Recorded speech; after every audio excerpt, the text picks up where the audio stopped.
All right. Testing 1, 2, 3. Got that here.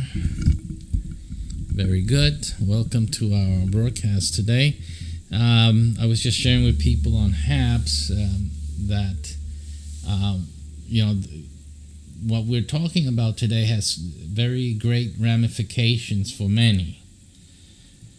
And it's only like that because obviously you weren't taught truth.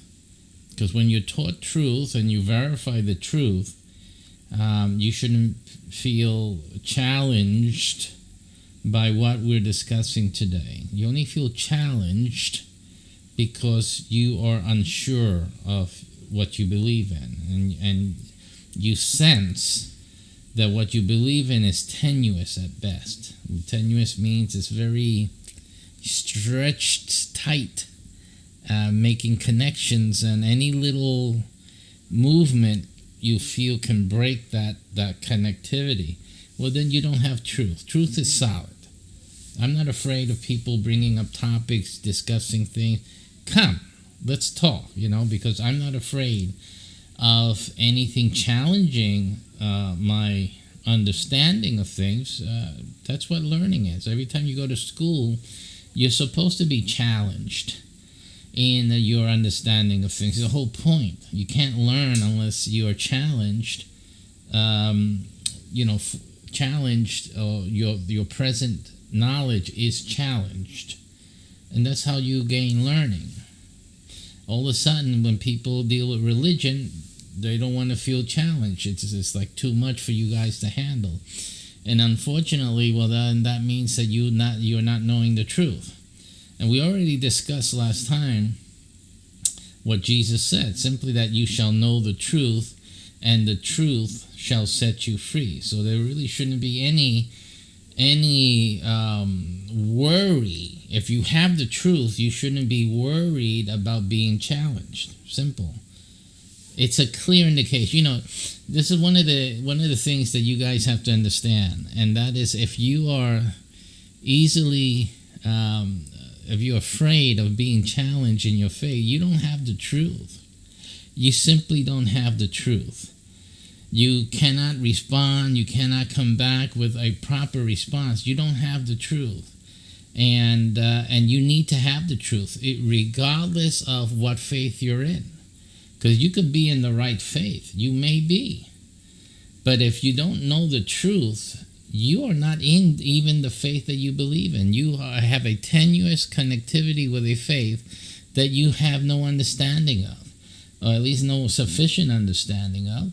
And that's because, and simply, you don't have then the truth, and you will always be susceptible to being carried away with any idea or any concepts out there. So you need to challenge yourself, and you need to allow yourself to be challenged, because simply that's the only way that you can be sure, relatively so, that you are, in fact, that you have the truth.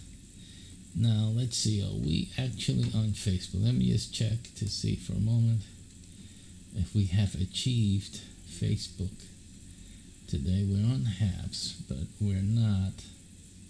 Yeah, Restream's having an issue with HAPS, so that hasn't actually occurred. So, but at least we have HAPS on Facebook. It could be that the titles are the same, and that may be causing an issue. But anyway, we'll leave that as it may. All right. So that's the issue here. I know a lot, and I say that because a lot of people, like during the broadcast later on, because they're not here now, but later on they'll stumble upon the broadcast, and then they'll make their wonderful comments. And it's all that unease that they really have due to the fact that they really don't have the truth at all. And so it's a sad thing, but people need to understand right off the bat. So if you're catching this as we begin this study, understand that. So you're here, you continue to listen to this because you are interested in the truth. and you understand that knowing the truth and having the truth is the only factor that will make you free. And you make you free from being enslaved and manipulated and abused by religious concepts that are half-witted, that are not true, basically not truth. And so that's how you can gain a better understanding and a better command for yourself, for your heart, for your faith and belief in God, that you are based on truth and not on just some people's ideas of what the truth actually is. You can verify for yourself. And there really should be no reason why you have all these religions out there and people really don't know and understand what the truth is. There's really no reason for that except that you're lazy and you don't want to be challenged. And simply that is all that is to be known about this. It's the only reason you have so many religions that fool so many people. It's really because you all don't do your homework. Okay, things are simple. It's really not that difficult. You feel uneasy with these topics because you just don't have the truth, and that's the simple matter. And you see that not many people listen to these topics or view. You say, oh, this guy, there's so little people listening to him, because everybody is fooled in their own mind. That's the reason. Doesn't mean that you're right. It means that people don't like to be challenged in the way they think. That's all. But if you're talking about God, how many gods are there? Not the same as the number of religions there are. So you just cannot fathom or have as a concept that all these other religions must be right, because they're not here. They're not watching me right now, right? Where are all those other religions? They're doing their own thing. They come across this title and they don't want to know what holy actually means. They don't want to hear anything that's going to challenge their faith. That's the truth of the matter. And it shows you the situation that is present. See, because if you had the truth, you have no reason to shy away from this title, from this broadcast. No reason. None at all. Because even for the people who disagree with me, they can learn from this broadcast. I have atheists watching me because they learn. See, they're learning from the things I say. They don't agree with it, but the smart ones learn from my posits. They learn, what to expect when they're dealing with other people. And some guy actually said, he said it in different words, but he gained a better defense of something that they believed in from something that I was talking about. You see that? Because if you watch some of my videos, I help out the atheists. Now, they don't really understand why I'm helping them up or in which way I'm helping them. But it isn't to give them better argumentation. It's to advance them, push them more forward, because I have the understanding that as the farther they go, the closer they will come to God. See, I understand it because I understand how things are working.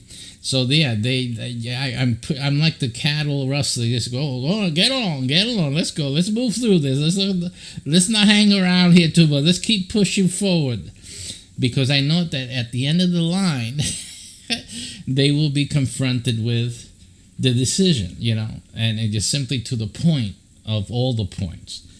So I don't have that problem. So so even atheists take, and listen, at least, you see, not the dumb ones, but the ones who have a brain, come and listen, because it gives them better, an experience where they're really getting a run for their money, especially when they tackle the things that I posit. I still have one person that was upset at the other broadcast I did. What were they entitled? They were entitled something about The argumentation that how did religion begin? So they responded on YouTube, and we went back and forth 2 times. But at the final analysis, I said, well, how do you deal with Genesis 1:1? So you're telling me that you're intelligent and all that. Okay, fine. So let's deal with Genesis 1:1. How do you deal with Genesis 1:1? What does that tell you? And I never heard back from them at all. Because it's like I said, when we bring them to the point, which is the first thing in the Bible, I say no atheist should say nothing. And no Christian debating or talking with an atheist should go on to other discussions until the atheist deals with Genesis 1:1. That's it. It's the first verse of the Bible. You're going to talk about Bible things, because you can see atheists, they're talking about different things in the Bible, this and that, blah, blah, blah. But listen, the first thing is first. The very first thing in the Bible is Genesis 1:1. So let's start at the beginning. How do you deal with this? And that's it. It's the end of the argument. and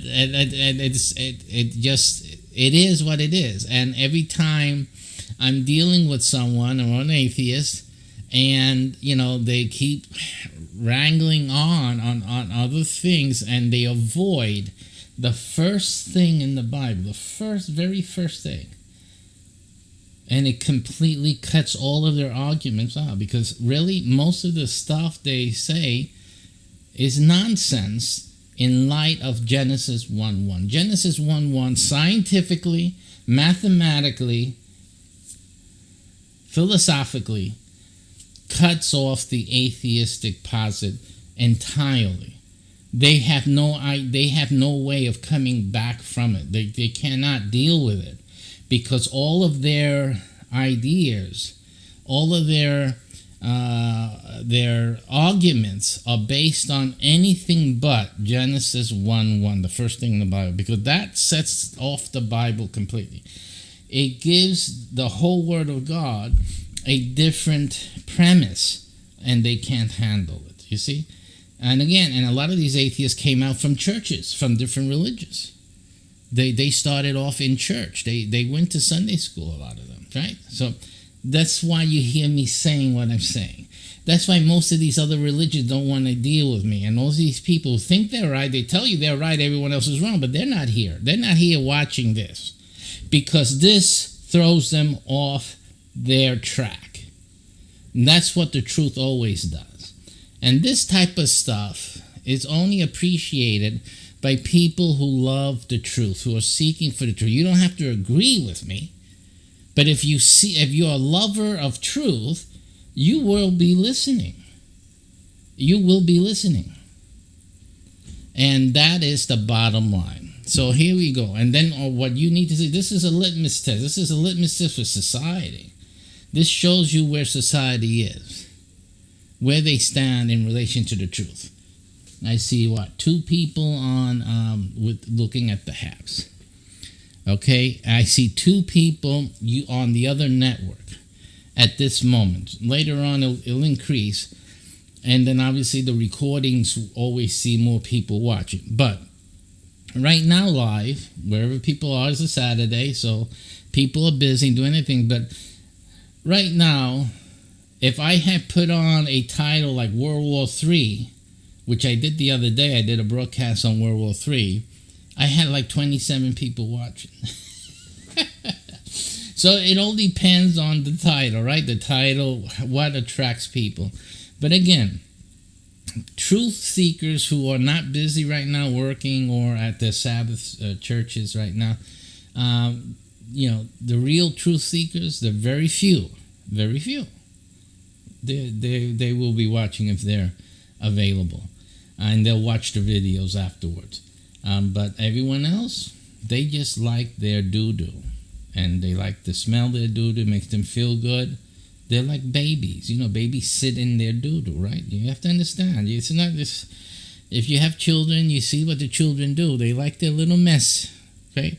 Otherwise, they're embarrassed. And then you show them their dirty underwear. Oh, they're stuck around. Well, you were sitting in it a moment ago and you were happy. Right, because they don't want no one to show their dirty underwear. That's the same with the babies. Today, they're adults in their religious ideals, and they don't want anyone to show their underwear. I'm showing underwear. Okay. All right, so let's go into the study. Now, we were talking about, since we're talking about these things, let's get into the big nitty-gritty. What's the nitty-gritty of a lot of this? And remember that we spoke last time about perspective. You're going to hear me repeat this thing about perspective a lot. Ustedes me van a oír hablar de perspectiva. I try to do a little Spanish so some people can keep up with us in the Spanish language. La semana pasada estuve hablando un poco de perspectiva. La perspectiva es la manera completa que uno ve las cosas. Perspective, the word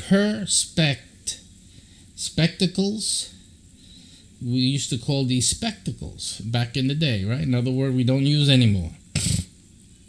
But those spectacles are part of other words like perspective, right? And what a spectacular moment, right?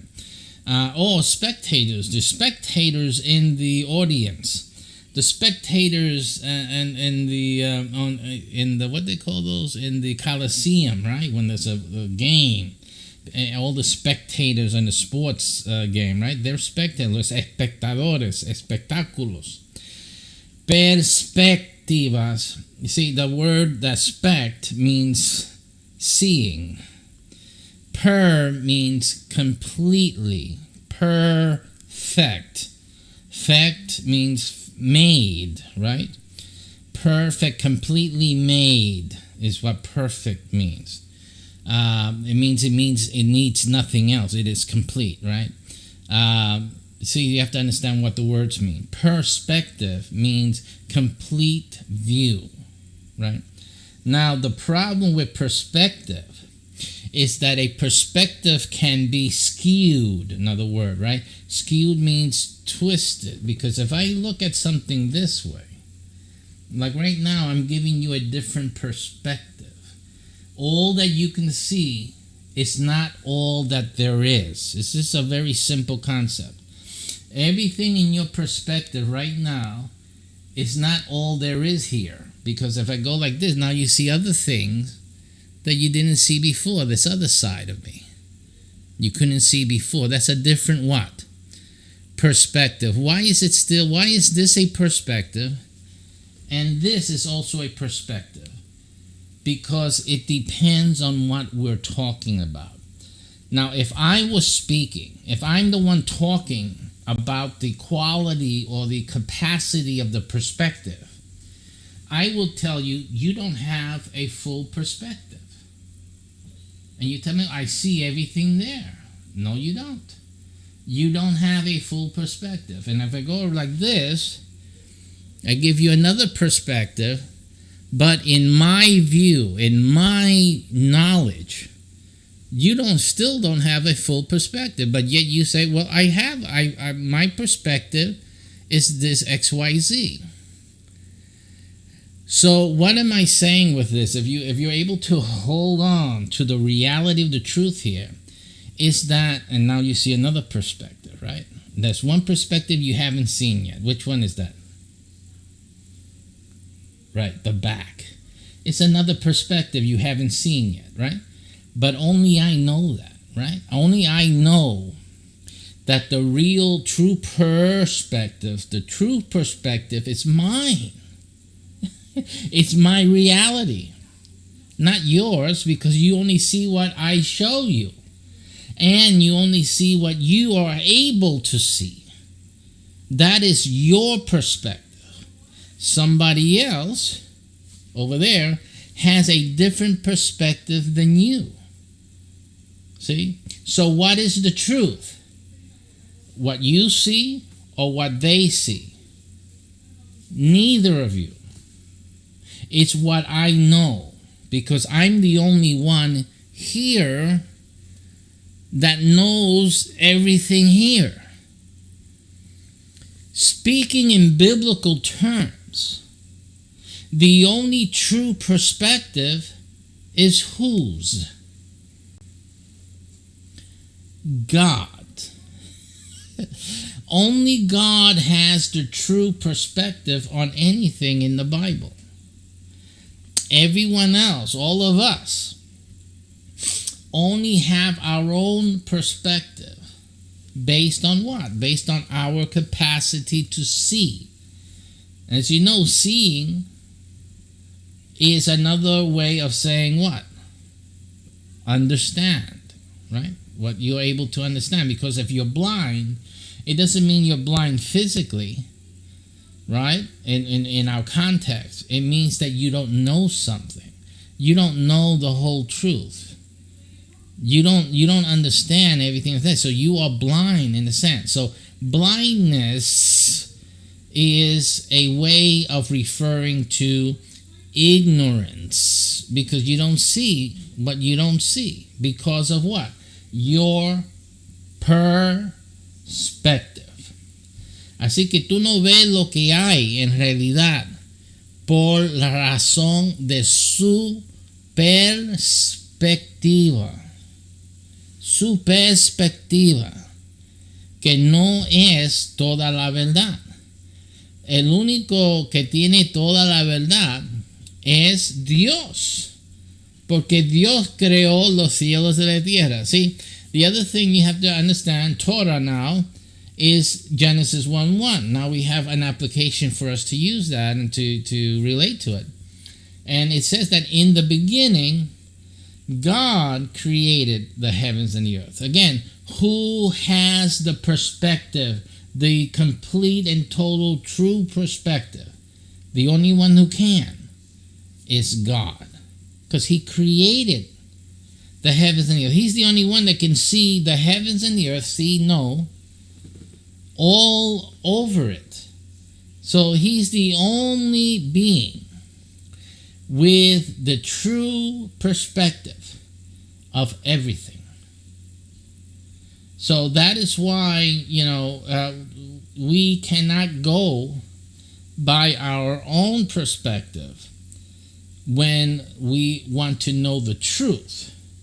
Now, if you want to go by just your understanding, then we all have our different perspectives, and that's why there's different religions.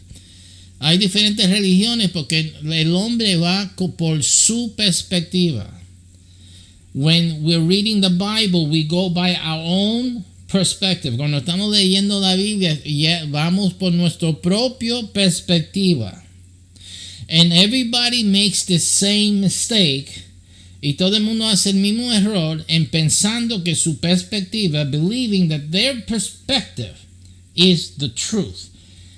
Creyendo que su perspectiva es la verdad. And we've already shown you that it is not possible. Hello, it is not possible that your perspective be the true perspective. No es posible que su perspectiva sea la verdadera perspectiva. Can't be. The question, well, how do you know you have it? You have a true perspective. I'm only guiding you towards truth.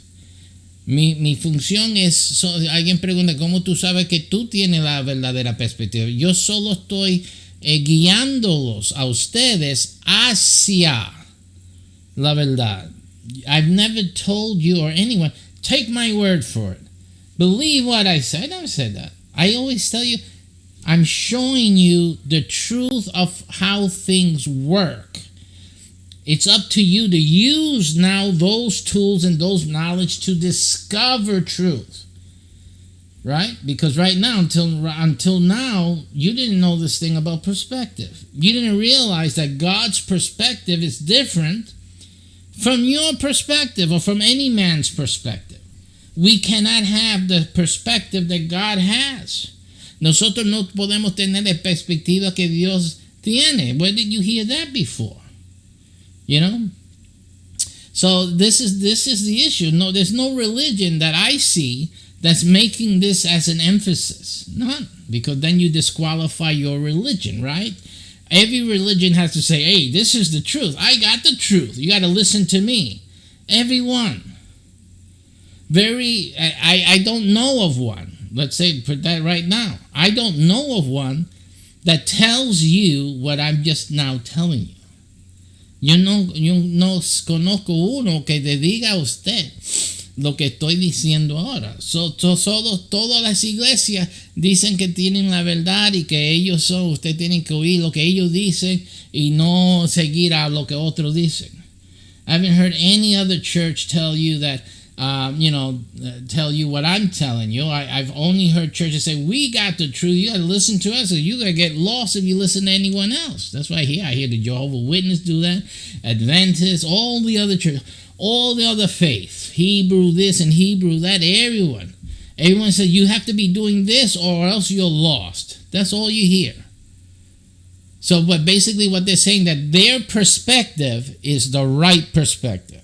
But right now, we've proven that no perspective is the true perspective because only God has that and can possibly have that. Solamente Dios tiene la perspectiva verdadera. En ninguna iglesia, en ninguna fe puede decir que tienen la perspectiva verdadera. Solo tienen una perspectiva. The churches can only claim to have a perspective, but not the true perspective. So that is the thing that distinguishes at best what we're doing, what we have in the ministry. Just simply information of the truth of the matter. And we're not making the silly claims that other people make, other religions make, other churches make, that they're the only source of truth on the planet, which is ridiculous. Totally ridiculous. And this same talking, or the same talking points, I should say, are used by every false religion on the earth to claim what? Authority, like using the word holy and this, and we have the holy man of God. All of this abuse of the word holy to control and to provide authority where you really have none. You have none. Because the key here is perspective. Even to the word holy, the problem that exists with that word and its usage is that it is perspective. And throughout the ages, perspective has influenced the ignorance of religion throughout all ages. Simply, la perspectiva ha causado la influencia hacia la ignorancia a través de todas las generaciones. Aún de la palabra santo, que quiere decir santo, ha influenciado esa palabra totalmente. Así que hoy día la palabra es tan abusada que todas las religiones falsas lo usan. Y tienen santo esto y santo lo otro. No están enseñando verdades, punto. That's it. The bottom line is that there's very few people who know the truth, very few who are teaching it, and in the right manner. Because even if they had some truth, 2 and 2 equals 4. 2 and 2 equals 4, right? We can all have some truth, right? It doesn't make everything we say true, but we have some truth. Many religions have truth in them. Muchas religiones tienen verdades. Yo puedo decir 2 y 2 son 4, y usted lo puede decir. Es la verdad, ¿no? Pero no quiere decir que solo porque tú tienes esa verdad que tú eres verdadero. Es otra cosa. You understand? So, really the best that you can hope for is something like what we have here, that you're pointing out the flaws. You're pointing out the issues involved, the character of our limits as human beings, in relation to this perspective that God has. This is the reality that had to be said front and center, right up front, so that other things can be well understood and approached correctly by people who are seeking the truth. Esas son las verdades donde nosotros, por lo menos en nuestro ministerio, estamos señalando las debilidades, los límites que hay en el ser humano para conocer la perspectiva verdadera, la perspectiva correcta en relación con Dios. Y esos son lo necesario primeramente para que personas llegándose a un ministerio, a una iglesia, a una fe, pues tienen entonces la educación, la información adecuada para entonces hacer análisis, hacer entonces el proceso de entender las cosas y evaluarlos correctamente. Okay? And another thing is to give people tools to make those evaluations, because our school systems just don't give it to everyone. Most of us, even in the schools, you have it. But the children, as children, we don't avail ourselves of education correctly. We go to school, we go to play, we go see our friends, we get involved with learning social things instead of the academics. And then we lose the education needed to prevent us from falling into false religious ideas later on in life. And that's the reality. That's what's happening in the world. We see it. It's happened from generation to generation to generation without fail.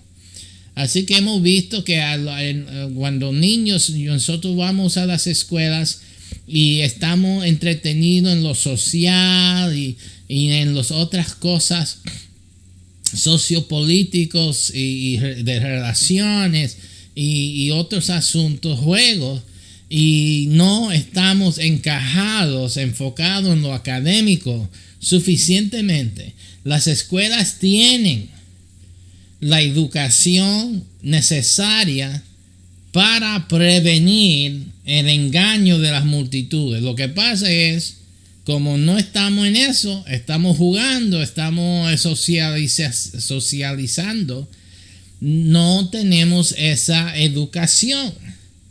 Llegamos a ser viejos y creemos esto, creemos aquello, creemos lo otro, tradiciones, nuestros familiares, lo que sea, pero nadie tiene la capacidad para encajarse a buscar la verdad, verificar lo que es verdadero y entender que cómo es la presentación, la evaluación de una iglesia, de un cuerpo místico que tiene encaje en lo divino, cómo debemos nosotros entonces relacionarnos con tal organización y con tal conocimiento que vienen oficialmente o por la liturgia de tal organización, de tal denominación. So we need to understand, people need to understand how to approach what they're hearing from the pulpit, even from this pulpit here. You need to have an understanding of how you're supposed to take things. Even the Bible tells you, take the good and leave the bad. But on what basis are you making the judgment that something is good and something is bad? You know what you guys do? Is if you agree with it, it's good. That's the problem. If you agree with it, it's good, and if you don't agree with it, it's bad. So what's the bad or good about that? It just keeps repeating. If you were wrong before, you stay wrong now. It doesn't help. People say, we take the good and we leave the bad. And I laugh because what you call good, God calls bad anyway.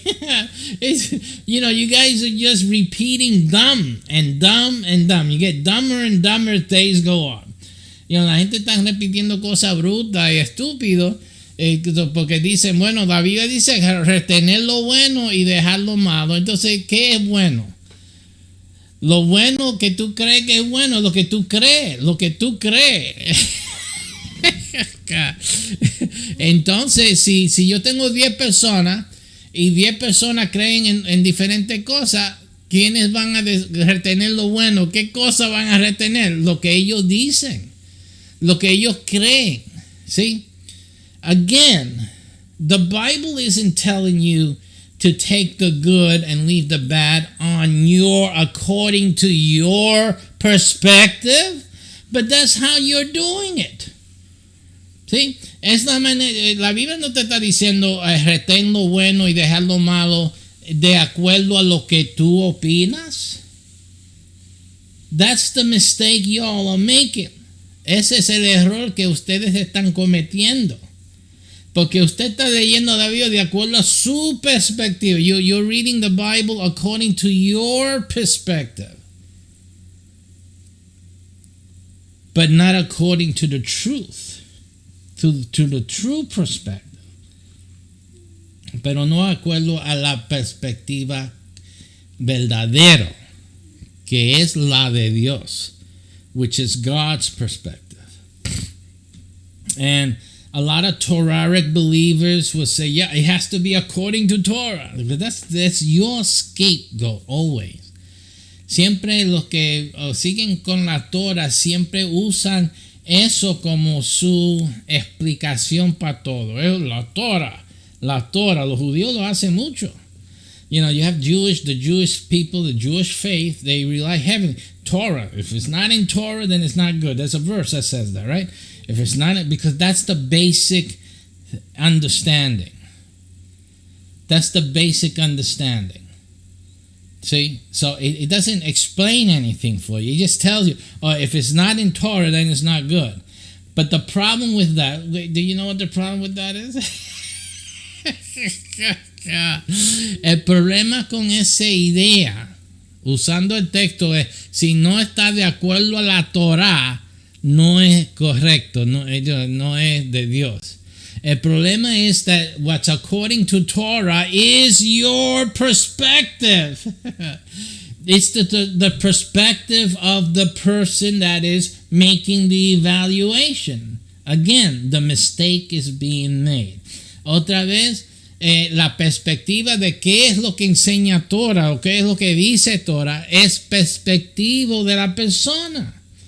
Y así mismo están interpretándolo. That's the same way they're interpreting it, according to their perspective of Torah.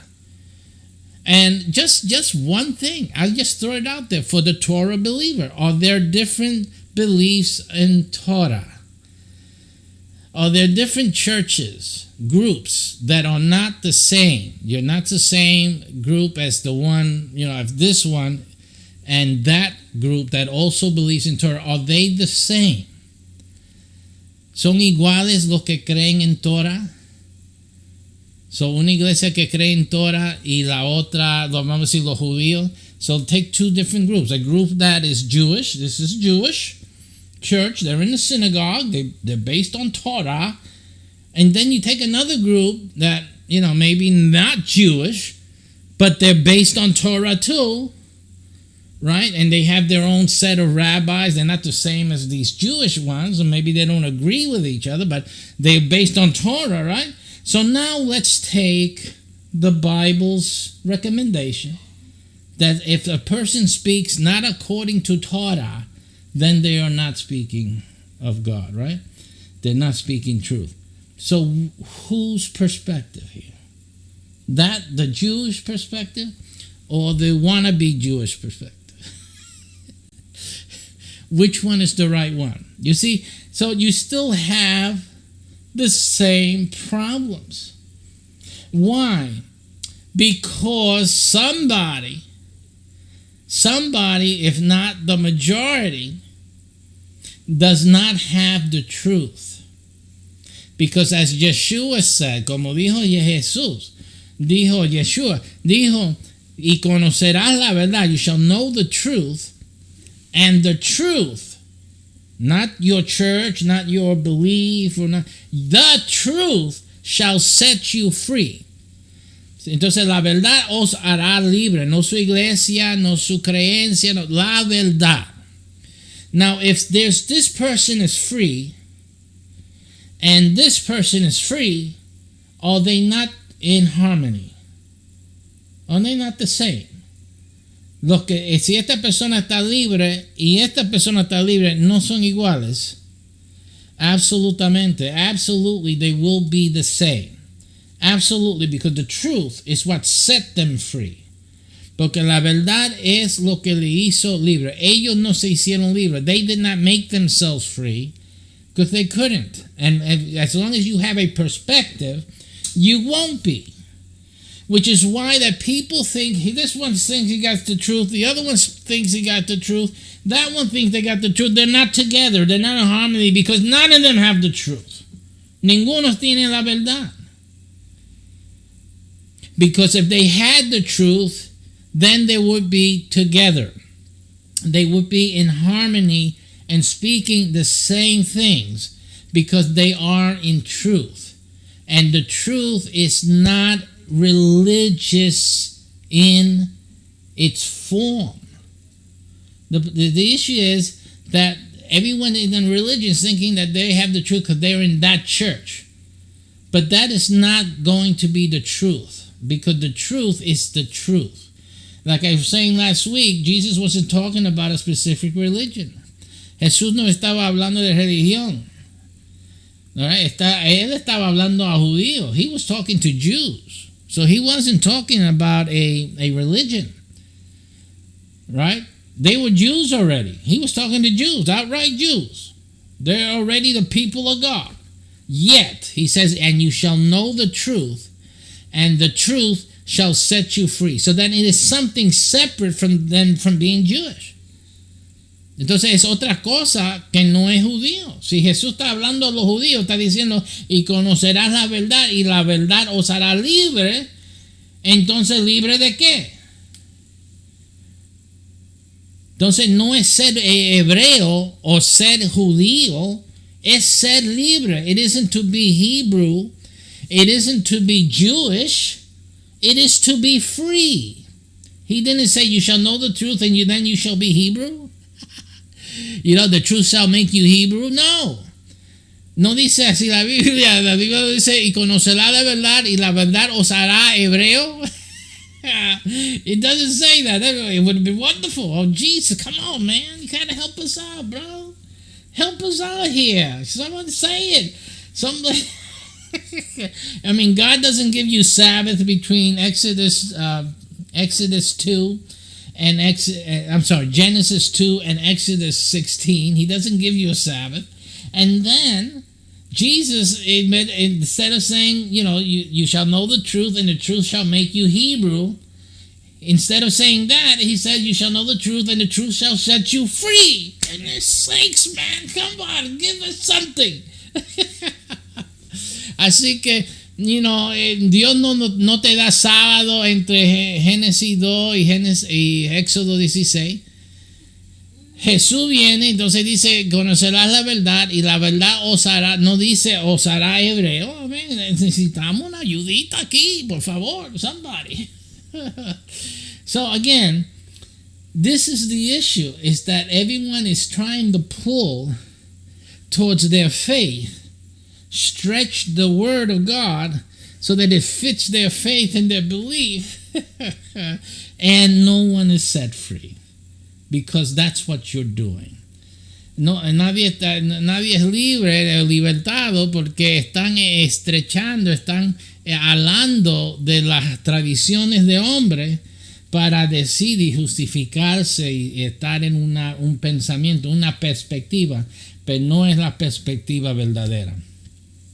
So this is what you see. We see this. It's very clear. It's very clear.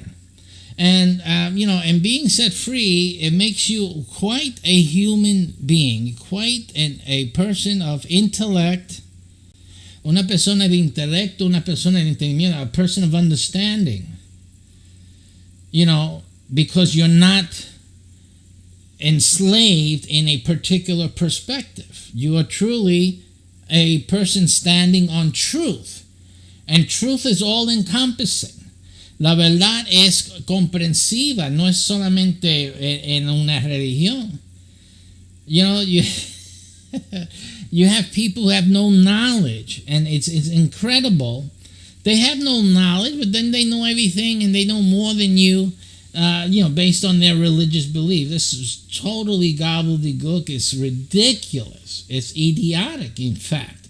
Es algo de idiota pensar que tú no tienes ninguna inteligencia para cualquier otra cosa, pero de la religión nadie te puede enseñar porque tú conoces su fe, su religión, y esto es la verdad de Dios, y esto otro. Come on.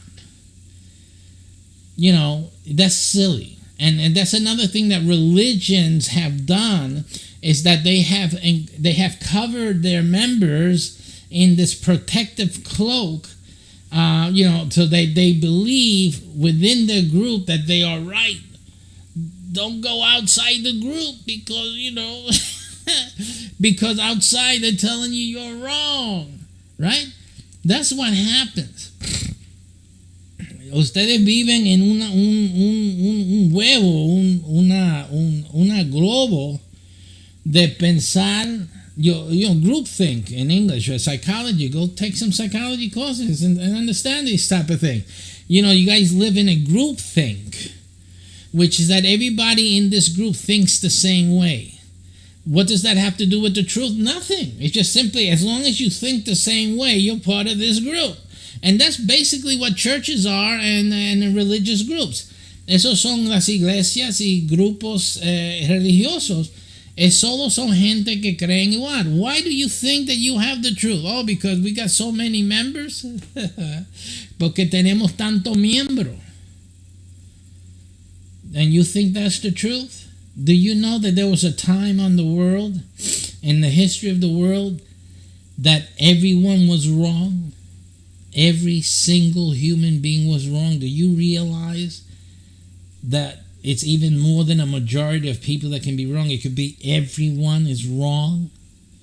And the only one that was truth or had the truth was God. Do you know when that happened? Ustedes conocen el único momento en que todo el mundo estaba errado sobre la faz de la tierra y solamente hubo una entidad que tenía y sabía la verdad en sobre la tierra, y ese era Dios. ¿Usted sabe cuándo fue eso? Right? The Garden of Eden, right? After Adam and Eve fell, after they sinned, and God came looking for them, only God knew the truth. Everyone else was wrong. So don't be looking at numbers. So many believe, so many people in our church, so many people believe this, so many people believe the way I do it. That cannot possibly be any reasonable stance for what the truth is. No puede ser eso, que tú tienes tanta gente así, tanta gente que creen así. Y por eso yo sé que estaba en la verdad. Pues tenemos tanta gente aquí, tanta gente fácilmente son equivocadas, y así empezaron. Esta tierra empezó así, and this world started with everyone being wrong, and I just proved it to you, and by scripture, by the Bible. Only God was right. He's the only one standing in the garden who was right, who knew the truth. And everybody else was wrong. Así que, it is what it is, simply. So, you just can't go by those terms. We need to understand that when God says something, when the Bible is saying something, there is also the consideration of perspective. And that is also something that you have to learn to do. What is the perspective? In other words, identify not just the context, Hebrew or otherwise, of Scripture, but also the perspective in which a statement is being made. Hay que entender no solamente el contexto hebreo o de otra forma, pero también la perspectiva en que algo se está diciendo. So that is why that is of paramount of importance. I'm always repeating these preliminary concepts because, some people watching for the first time, other people, forgot what I said last week, etc., etc. So we need to always remember this because as we go along, we cannot forget and fall into what? The same habit that we've had up to now, or that we've been hearing the results of in the different teachings that we've heard that give us the wrong perspective, simply. So you have to understand that. Now, so let's go and get back into the holy meaning of things. And we also learned last time, remember that the word holy in English has no way of knowing its original meaning. So it's not like holy always meant what it meant today. It is simply that no one knows what the original meaning of the word holy was. So, and that's the same, even though I'm talking about the English word holy from halia or hail, right? We get the European meaning. It also refers to the kadosh, the Hebrew kadosh. También refiere al hebreo kadosh, que también su derivación no es conocida. So the same thing happens with the Hebrew word kadosh. It is derived from an unknown derivation. How it originally came to be known as kadosh. And we also learned last week that kadosh, the word kadosh, is 3 letters, but can also be used to say kadesh. La palabra kadosh también puede ser usada, las 3 letras, para decir kadesh. See, the problem here is that we have to understand God chose the timing perfectly. This is the perspective of God, not perspective of man. Because man would say, well, God chose his holy language, and that Hebrew is the holy language of God. See, that's what man would say. That's the man's perspective. Los hombres, en su perspectiva, dirá que Dios escogió o seleccionó el hebreo porque el hebreo es el lenguaje santo de Dios. Así hay gente que piensa en eso. Eso es la perspectiva humana, right? It's like also, well, it coincides with Israel as well, being the chosen nation. It's also a perspective, a human perspective. And again, we don't need to go back to the fungus side. But the fact is, what is God's perspective on all this? And it just so happens that the Kadesh and Kadesh are easily interchanged, right? Because when it's written in Hebrew, which is it? Because remember, Hebrew is written without the consonant, so you don't have the E's or you don't have the O's or the A's for that matter. You do have the Aleph, but you don't have the filling in of the Kadosh to be able to say that this is Kadosh and that's Kadesh. They look the same. It's just 3 letters. Why is that? Why is that a reality? And you have to go by the context, to then define that this is holy kadosh, as opposed to this is a prostitute kadesh. You have to go by otherwise the word by itself could mean either way. So what does that mean? ¿Qué quiere decir que la palabra kadosh, kadesh, las 3 letras, son iguales en las 2 aplicaciones, pero significan 2 cosas distintas, right?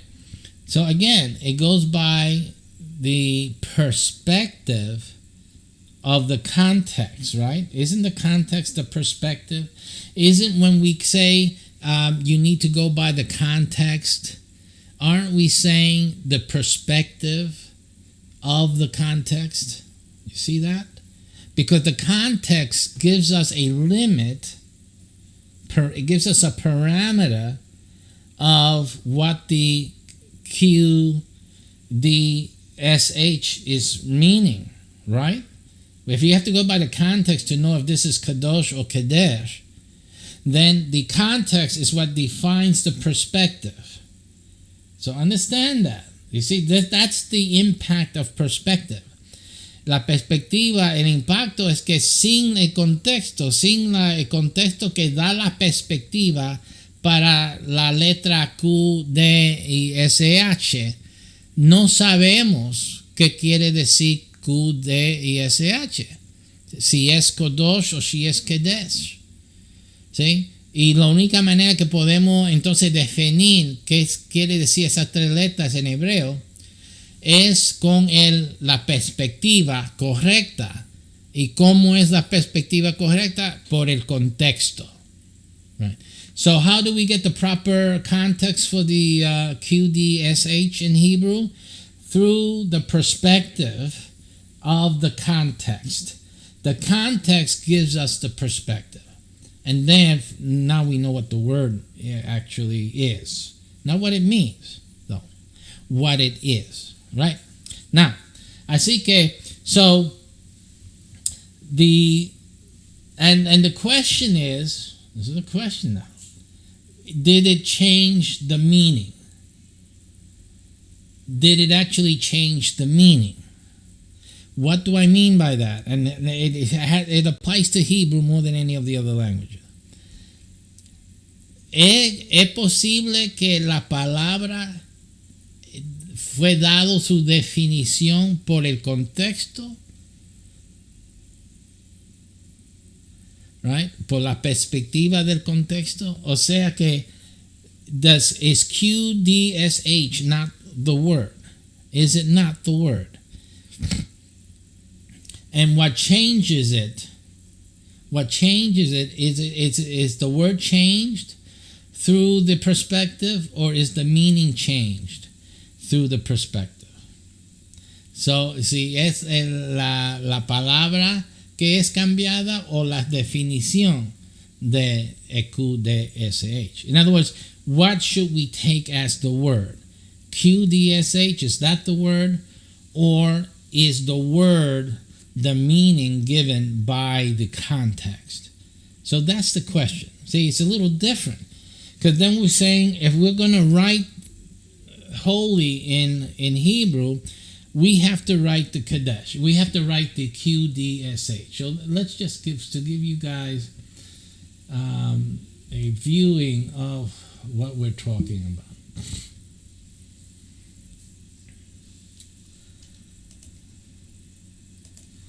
Let's look for holy in the Blue Letter Bible. Those of you who are watching on our restream, I don't think Facebook has the restream, so you're stuck with me for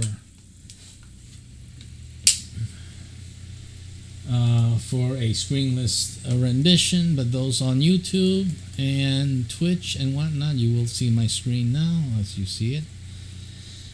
Okay, so here we have the Kadosh, or at least the QDSH. You gotta look at how it's written in the Kodesh, and you see that this is the way it is. See, it's 3 characters. Let me see if I can blow that up more. It's these 3 characters here, right? You see it here? I see it. So this 3 character, 1, Q, D for dash, for that, and the SH sound. The SH sound is created by that. So that is the word as it appears in the Hebrew. Now the thing is that this word, or this arrangement of characters in any language would be a word, and in any language would have a meaning. Simply, it has a meaning. This is what we're getting into, so listen very carefully, because here we're going to lose a lot of you. Muchos de ustedes van a perderse ahora con esto. La palabra se escribe QDSH. SH es el sonido, SH escrito. So the word is QDSH. Right? That's what is written. 3 characters. So the question is it in fact a word? Because in any other language it would be a word. It's a word. In other languages, the word has meanings. Words have meanings. It doesn't need, in other language, we don't need the context. Strangely, in Hebrew, you need the context. Because based on the context, this word written changes dramatically. As we explained in this example, the QDSH can mean holy, or it can mean a prostitute, which you gotta admit isn't what you define as holy. Or is it? See, this is the question. Is it? Some of you say, how dare you say that? Sacrilege. ¿Cómo puede decir que es prostituta es santo? ¿Cómo tú puedes decir eso? No, espere. No están entendiendo el problema. See, and I should tell you to hold on because you're not understanding the problem. You see, the whole problem here is your understanding of what holy means. See, isn't that what the topic is about?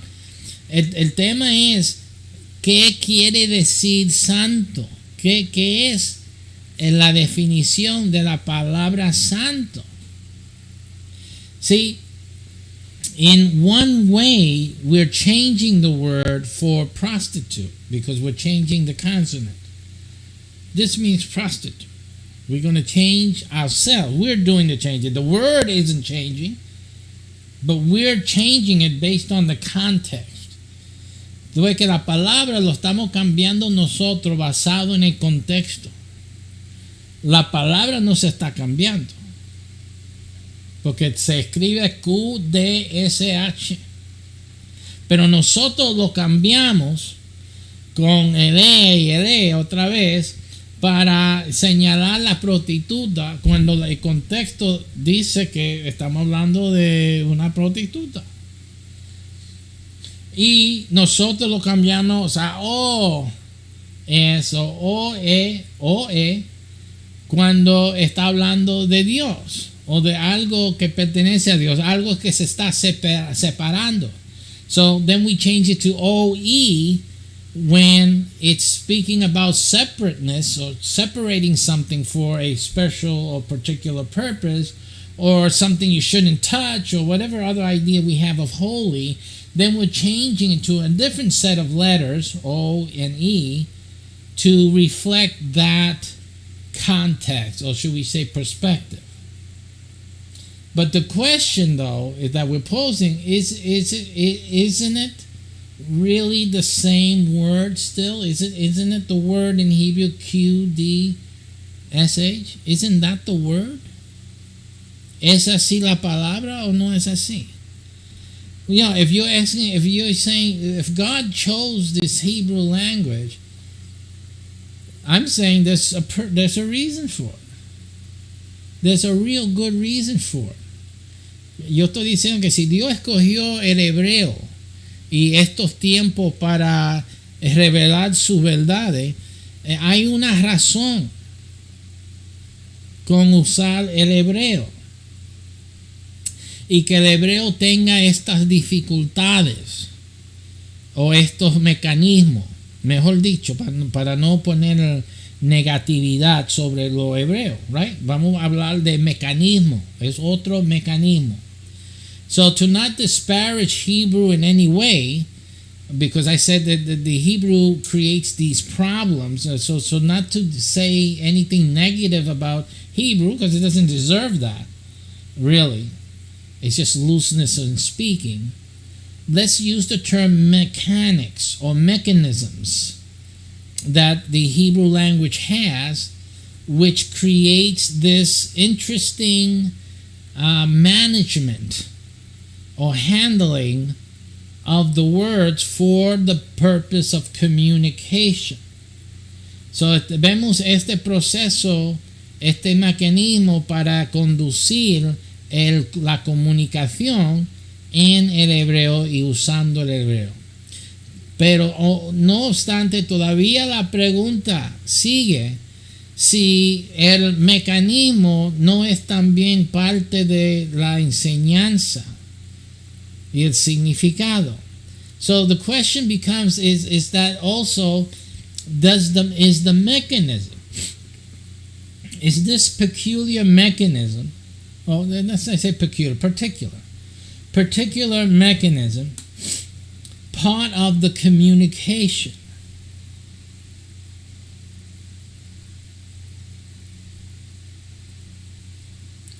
Meaning that the simplicity of that, the fact that you have to go by the context, by perspective, that mechanism itself is part of the teaching that God is having or placing within TORAH. Si la comunicación, el mecanismo de cambiar, tener que cambiar las palabras o imponer letras para cambiar la palabra de acuerdo a la perspectiva por el contexto, si eso también no es parte de la comunicación con Dios, con los seres vivientes.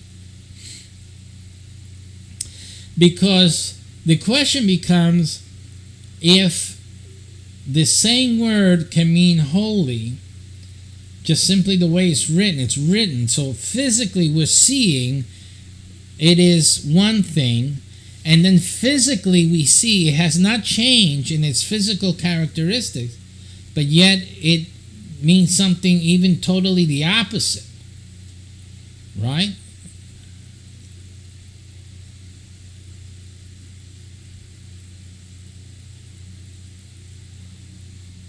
It can mean something totally the opposite. Then isn't that something that God is teaching as well? ¿No sería eso también algo que la misma palabra físicamente visto para santo es la misma palabra físicamente visto para prostituta? ¿No es eso también algo que Dios está enseñando? And that automatically, just looking at it in that way, automatically tells you that, wait a minute, but how can that really be holy? How can that QDSH actually be holy?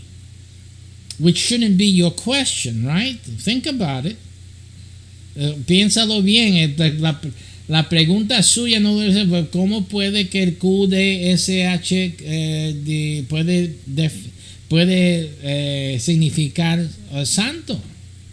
No debe ser su pregunta. ¿Por qué? Porque Dios lo usó. Why? Because God used that word. See? But we see already a difficulty in the fact that that same word also means prostitute. Of course, you add to it, in other words, to differentiate it, but it's written exactly the same. Pero es escrita exactamente igual. Some people may come, oh no, it's actually there's different points, and then you're talking about more modern changes to the language. We're talking about originally written here. Originally written, right? You had just the QDSH. That's it. It's as simple as that. They've added these things later on, but now with the way it was written, it was just by the context that one had to go by to know what that word actually was, or at least what should have been. Así que no podemos decir acá mucha gente, no, esa tiene los puntitos y eso, los puntitos vinieron un poco más después y no podemos decir que que eso era la original manera de conocer lo que decía. Recientemente se añadieron, pero cuando lo pusieron a papel era el QDSH, that's it. Originalmente. So, what does it mean? ¿Qué quiere decir?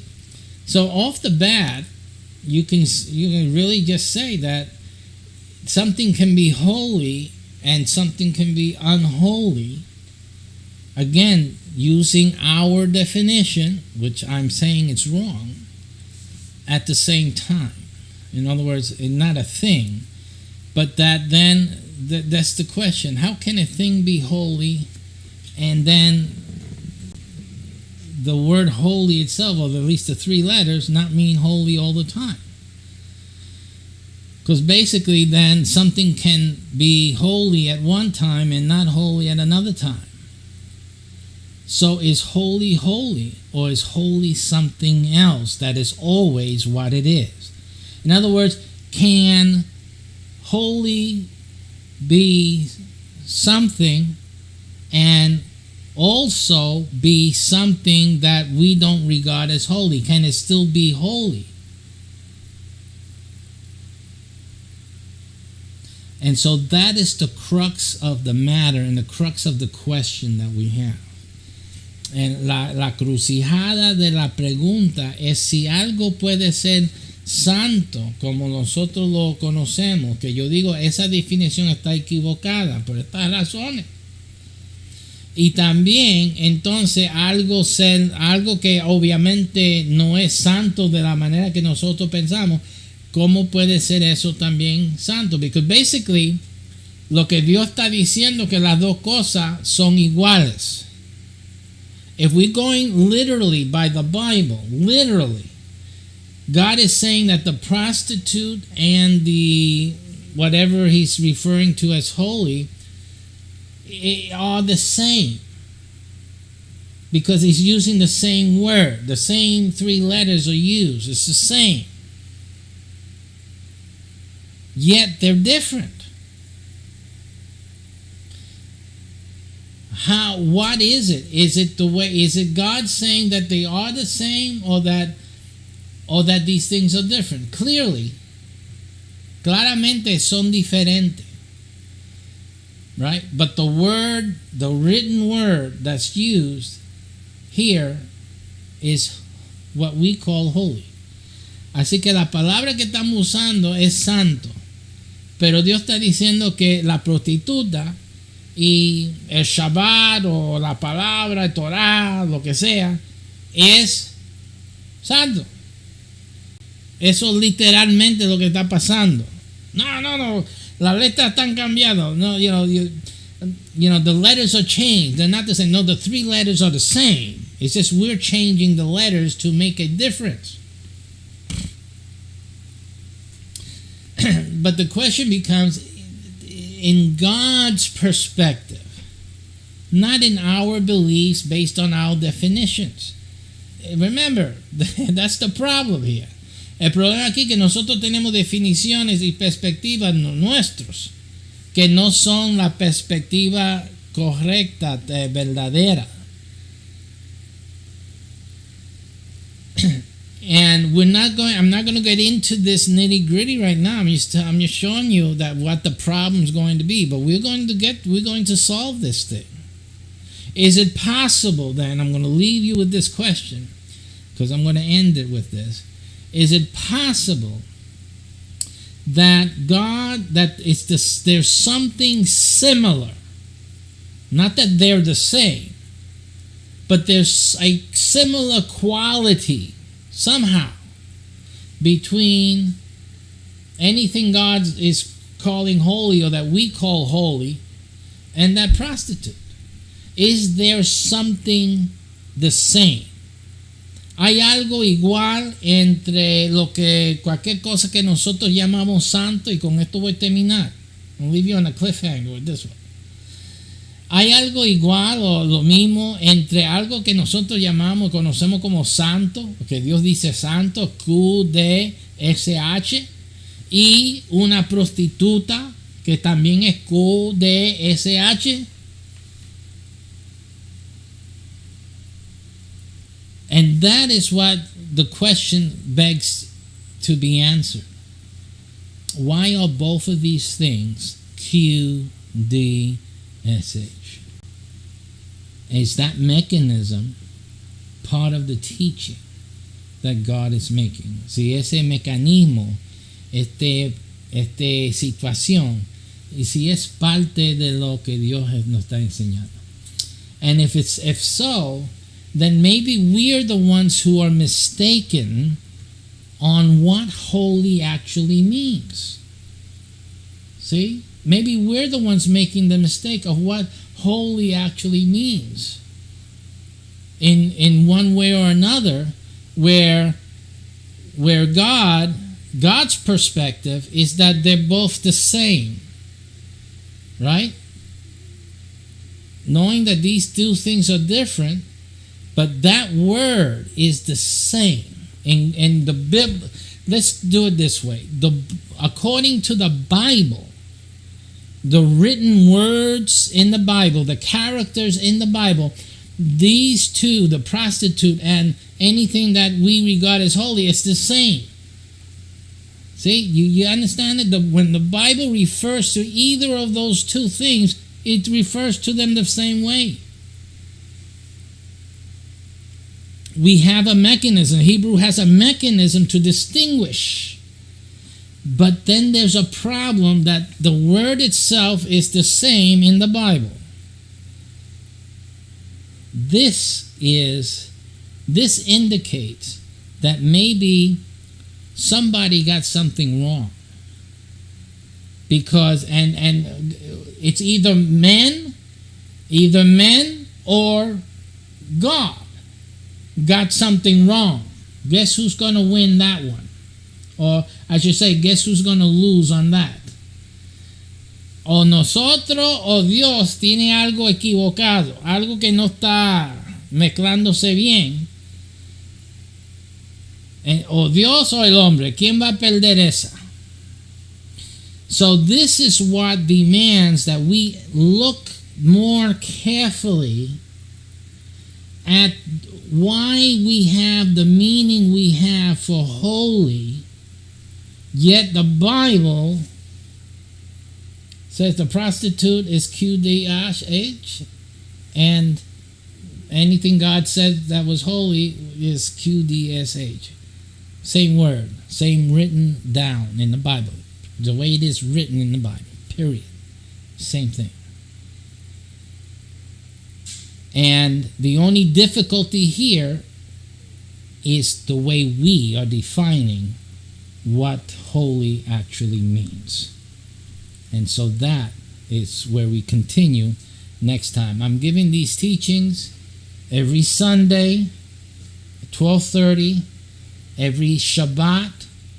Around that time, I don't have a set time for the Shabbat teaching, but it's just around 10. It can be anywhere between 10 through to 1 or 2 in the afternoon. I will get on. I will just broadcast live. So subscribe, follow us. See the videos after they're recorded. They will be someplace online. YouTube, TSPCI, Facebook. You can look at the HAPs if they have a repository. Find us and look at the old teachings. I will be trying to put them on tspci.org as well, so you can watch them there. In either case, God bless you. Keep watching, because this is getting good. This is getting very, very interesting. And we will realize that the definition that has been used for holy by so many, many religions and so many, many, many, many, many generations is wrong. It's completely wrong. And when you realize what God is actually, His perspective on what holy means, everything's going to fit perfectly in place. And that's it. That will make everything clear to you in the Bible. Bible will make perfect sense. And a lot of people in false religions, 99% of y'all, are going to say, you know what, this doesn't fit with what we've been believing. And because you've been believing based on wrong definitions and the wrong perspective. And as you can see in the Hebrew, having the wrong perspective makes the wrong context. And that's what makes the word what they are. God is teaching you. You should learn from God. Dios te está enseñando, aprende de Dios. El contexto es lo que define la palabra. Así que nosotros tenemos que aprender lo que Dios nos está enseñando. Take care and see you guys next time.